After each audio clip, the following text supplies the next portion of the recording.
समक्ष एको लोकगीत धोबी गीत बाबूजी आपकी सेवा में पेश करने जा रहे हैं। वंश म्यूजिक यूपी की ओर से बाबूजी त्रुटियां को क्षमा करी हैं, अपना प्यार दुलार आशीर्वाद जरूर दी हैं।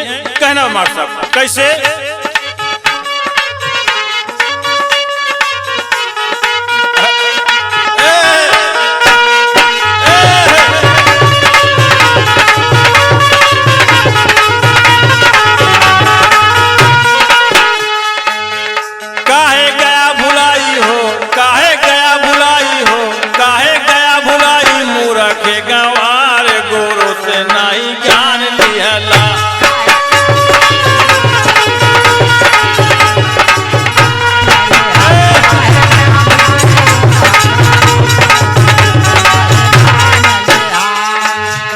माँ के पेट रहा 9 मास, माँ के पेट रहा 9 मास,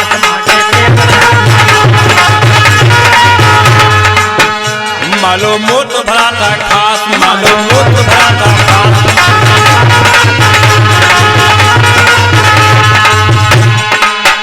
कहा वही समैया हो, कैला वही समैया, कैला वही समैया कावाने करार गुरु से नहीं ज्ञान लिहला।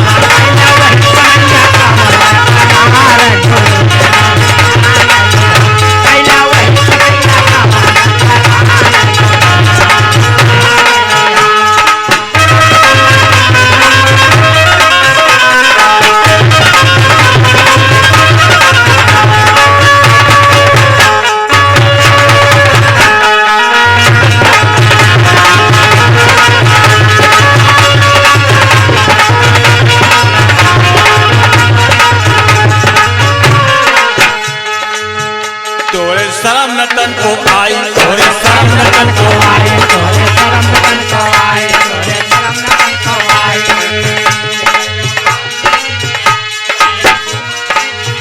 गैला भूल बाप यो माई, गैला भूल बाप यो माई, गैला भूल बाप यो माई, गैला भूल बाप यो माई।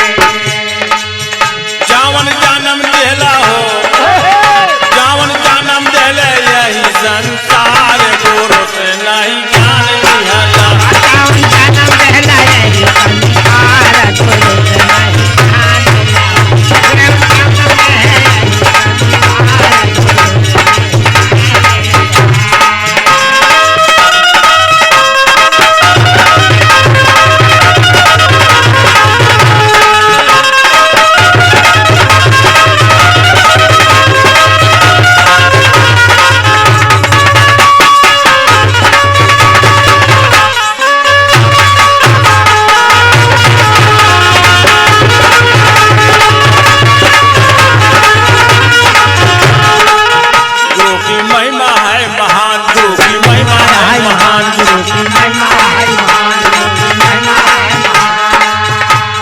छिपा है भगवान, जमा छिपा है भगवान।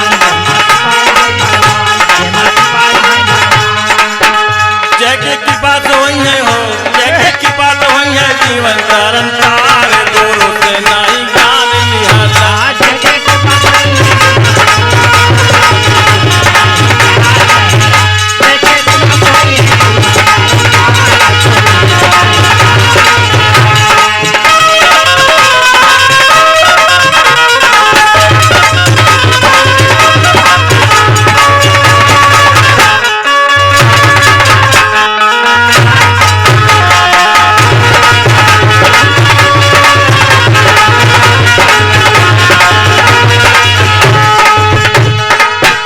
सद्गुरु हो वै पुरुष महान, सद्गुरु हो वै पुरुष महान। काहे भूल गया नादान, काहे भूल गया नादान, काहे भूल गया नादान, काहे भूल गया नादान। होई है अमर गुरु से हो, होई है अमर गुरु से भेंट लिया दी।